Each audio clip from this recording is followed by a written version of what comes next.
Insurance.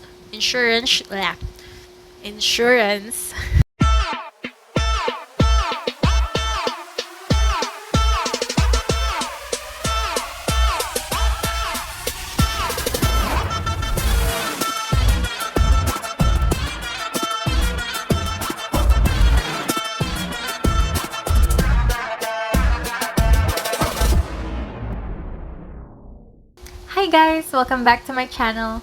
So many of you have been requesting that I make a video about the travel restrictions or the requirements of going from Singapore back to the Philippines.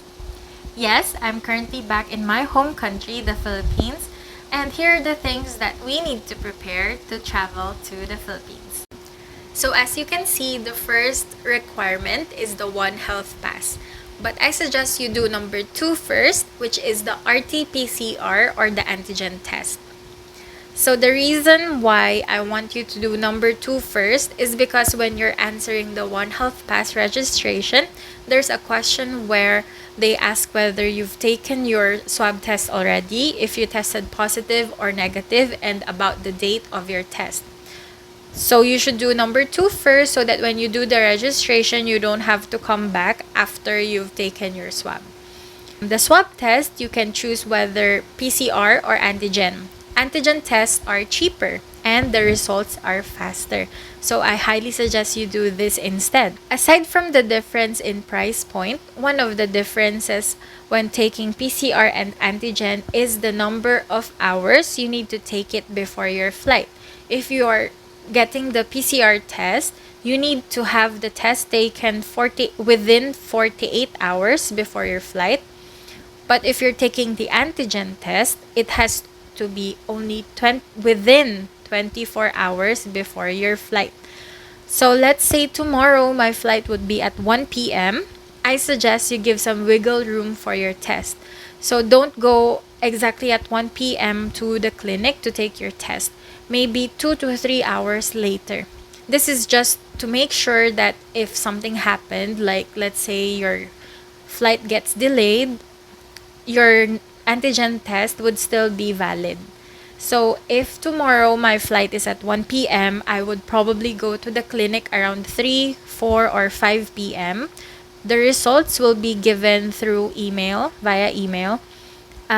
Usually for the antigen test, it's within 15 minutes. The results are there, but depending on the clinic you go to, you might receive your results within 4 hours after your swab or the next day. But in my case, I got it after an hour or so. So after you've taken your COVID test, you can go ahead and do the One Health Pass registration. If you're not a solo traveler like me, if you have people accompanying you in your travels, every traveler should have their own One Health Pass, including children. So each individual children should have their own One Health Pass. At the end of the registration, you will be given a QR code that you need to present at the airport. The next requirement is, of course, your vaccine card. If you are vaccinated in Singapore, you need to have the notarized one with the QR code. You can also have your vaccination card presented into the embassy. They will stamp on it to prove that it's legit.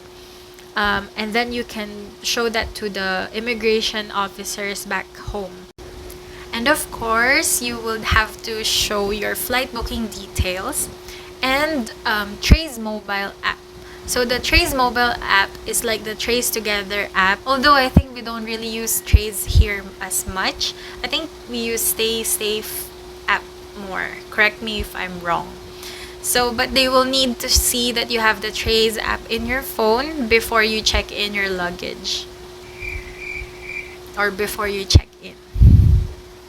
If you're an OFW land-based, you have to register under the Oasis. And if you're a sea-based OFW, you have to register on the ESIF firstaid.ph. Just to be sure with the links, I will just link them down below. And for our foreign travelers, non-Philippine passport holders, you will be needing an address to where you're staying in the Philippines, be it a hotel or the house of your friend you're meeting or your relative in the Philippines. So you will be needing a travel insurance for COVID-19 treatment with a minimum coverage of 35,000 US dollars within your travel period in the Philippines.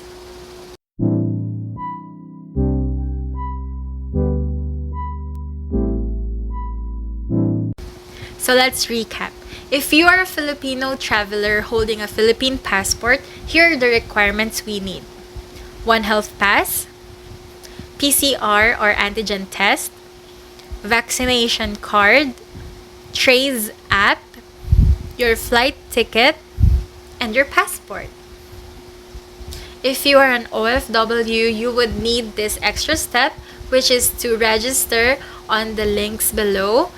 If you're a land-based OFW, register to Oasis. If you're a sea-based OFW, you register under the EASIF First Aid. If you are a foreign traveler without a Philippine passport, you would be needing these extra steps. Your address in the Philippines and your travel insurance.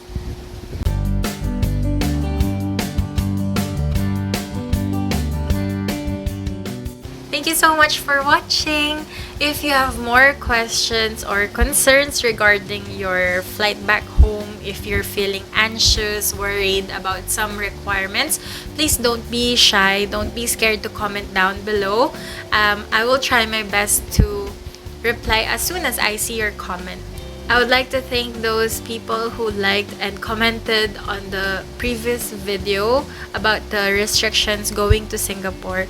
It's very nice for me to see that you have legit questions.